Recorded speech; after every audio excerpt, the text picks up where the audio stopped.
Hey, you, Nina here. You are officially listening to Triggered. Can we play with that wherever you get your podcasts?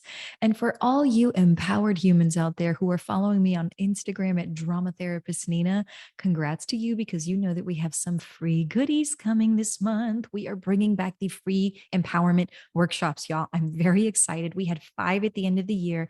We took some time to reassess and they are coming back. So there's a little bit of knowledge drop. I'll give a little bit more information toward the end of the episode on that. If you are looking for the free empowerment workshops, we got you. It's coming back this March, folks. But for now, we are here on Triggered. Can we play with that? And this episode is asking you if you are triggered by the idea or the feelings around insecurity and security, then I am curious. Can you play with that today? Because that is what we're going to be leaning into. I am going to be sharing some personal stories. So if you are not about my personal stories, this may not be the episode for you. You can say, I do not consent to listen in, and I'll catch you in the next episode. But if it is, we are going to be reviewing an old episode that was very popular, and I am going to be sharing a new moment with you as well. So, again, if that's your jam, you know that we're not going to cover everything, but we are going to cover at least one facet around security and insecurity. So grab your journals or a really good friend to dialogue with what comes up for you in this episode, because of course, you know, I am curious. Are you ready to play? Welcome to Triggered.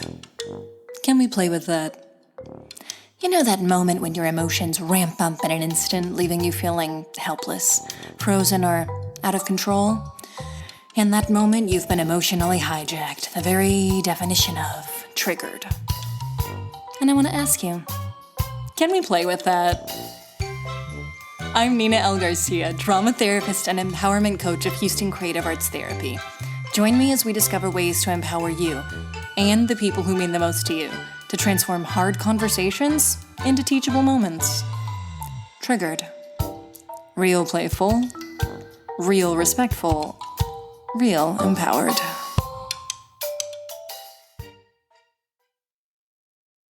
Let's take a breath.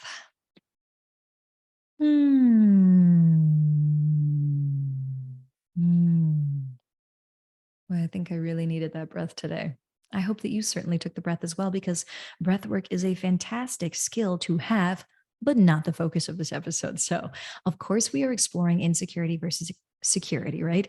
And this is story time. Uh, I did a previous episode that I am going to actually do a bit of a review on here. You can go back and listen to that episode. I'll put it in the show notes for you. But in that episode, what I was sharing about was my insecurity, specifically my insecurity as a mother. In the episode, I was sharing about how I was trying to make some t-shirts for my daughter's birthday. And I made a t-shirt for me and for my partner, and I made one for my ex-husband. And I wanted one for my ex-husband's girlfriend as well, right? Or partner in this case. I'm not really sure how they identify at this point. However, I wanted all of us to have t-shirts, right? I wanted this to be in on it. I'm big on family. I'm big on team. And as I'm trying to design this t-shirt, I noticed my little trigger monster popping up, and it's over there and it's like, Nina, we can't have her shirt look better than yours. We can't even have her shirt look like yours. Her shirt has to be a lesser version than all the other shirts. In fact, both of their shirts do, because they're a different team than you and your partner. Do we see all this like super powered, right, dynamics here, the willingness to put somebody else down and make them appear as if they're lower? All of this, my friends, when you feel this, is insecurity raising its head on up high and telling you what you should do so that you can minimize somebody else and feel a little bigger yourself. Unfortunately, this is an illusion in the long-term aspect of things, and that feeling is only thinking short-term. So I digress. We'll go back to the story.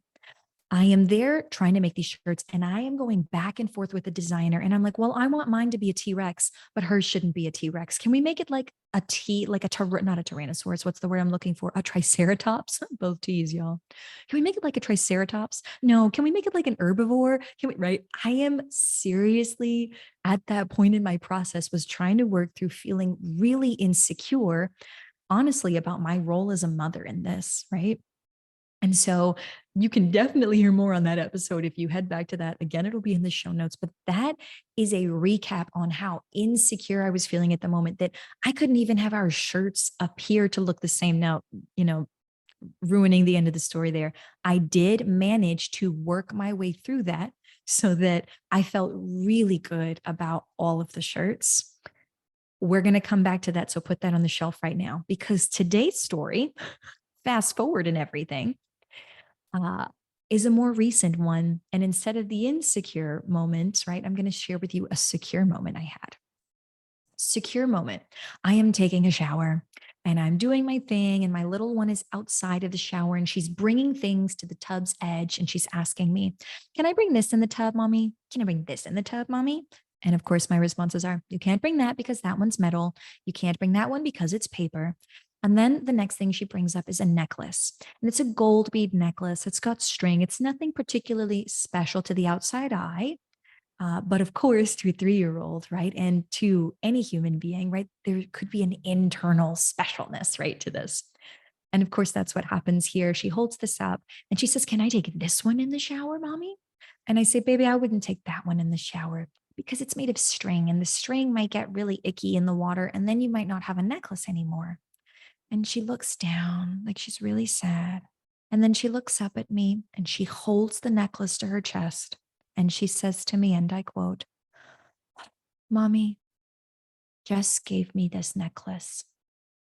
Mommy, Jess is my heart. And when I tell you that I was so full of warmth and love and openness and security, folks, in that moment, to hear my 3-year-old say, she feels so safe, so connected to another human being that, just so we're clear, this is my ex's partner, right? That she feels so close to this human being that she can share that intimate knowledge with me that this person she sees is a part of her heart. I felt nothing but love in that moment. And my response was in kind, I'm so glad to hear that, baby. We definitely don't want to mess up that necklace then. I don't know that I can truly express in words to you the value of being secure, like I was in this moment, and the ability to recognize when I am insecure, like in the previous moment I shared. If I were to take these stories and offer them to you now as I have, as I've laid them out to you, and ask you to put yourself in these shoes, here is the main lesson that we're looking at, folks. I owned my truth in both of these moments. Moment A, I was insecure. That's my truth. That's the way that it was. Moment B, I was secure. That is my truth. That's the way that it was, right? And both of these things were true. But the lesson that I want to offer you, right? And this is an offering, of course. If it doesn't work for you, then it doesn't work. But if it does, here it is, because when you own your truth, as I have done, you can move through. And the truth of these moments, when I look back at both of them, is in one, when I was insecure, I was trying to fit in as mother. Whereas in two, where I was secure, I belonged as mother. Does this make sense to you? This idea that you may be, in fact, in your own life trying to fit in as something, as opposed to belonging as something. This is a critical distinction, in particular in the work that I do, helping people to heal from their invalidation and identity trauma, right? Moments where they've been put down over and over for a particular role or facet of how they human in this world. So as we move forward, my adventure challenge, already we're flipping the script here. My adventure challenge to you is, if you notice that you are minimizing yourself, or that you are willing to minimize someone else, Are you calling it as it is? Because in the case of the first story, I was willing to minimize another human being so that I could feel more secure. I am glad that I processed through that insecurity to get back to my own security. But you know what it took? It took me being willing to own the truth, the uncomfortable truth. I was feeling insecure. I am so human. We are so human. But I had to be courageous enough to be curious about that and keep following it through so that I could get back to my security. So that's if you're willing to minimize somebody else. I want you to start calling a spade and recognize it. Are you trying to put somebody else down so that you can feel more secure? That's short term, y'all. That is a short term thing. If you recognize that you're willing to minimize yourself so that somebody else can feel secure, I want you to start calling that out as well.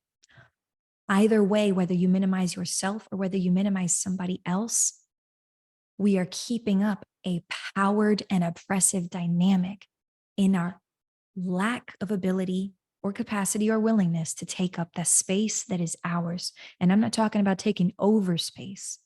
I mean, take up the space that is yours, that is your truth, that is your right.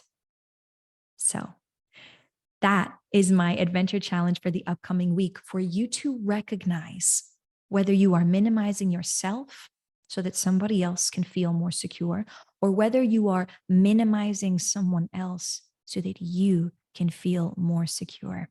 I want you to just ask yourself, once you've recognized that dynamic, is it intentional? Is it aligned with who you are? Is it in integrity with how you intend to exist as a human being on this planet? And I know that question may sound big, but that is exactly the question I want you to ask yourself. Are you existing as you intend to exist, my friend? Are you existing as an empowered human being? So that is my adventure challenge and what I have to offer you today, folks. Thank you so much for listening and exploring your triggers as a human being, right? This takes curiosity and it takes some play. I did tell you that I was going to tell you about the free workshop, so I will go ahead and do that now. It's just about empowerment. You get the skills. I want you to have these dialogues, right? I want you to keep this conversation going. The empowered human movement takes people to move it. Yes. So I will have that up on my Instagram, and future episodes up. I will have it on the show notes so that you can RSVP, and even to get access to the replay, right? We'll drop a little bit of knowledge. I'll hear from some of you, some of your challenges, so we can actually maybe workshop them in the free workshop. And then we move on. Yes, you have a few more tools. You spread the empowerment word and you end up, yes, and I am not going to be exaggerating when I say this here, liberating yourself to exist as an empowered human being instead of a powered human being. So be sure to follow me on Instagram at Drama Therapist Nina. If you're not on Instagram, special call out for you. You can text me your email. Text it to me and I will get you on that. Let me know what you're RSVPing for, the upcoming empowerment workshop series, right? At 281-713-5165. Okay. That will also be in the show notes, that number, just in case you lost it, or you can, dial back 10 seconds and it'll be there. All right. Thank you so much again, you all, for keeping it real with me and for taking a minute with me. Stay curious.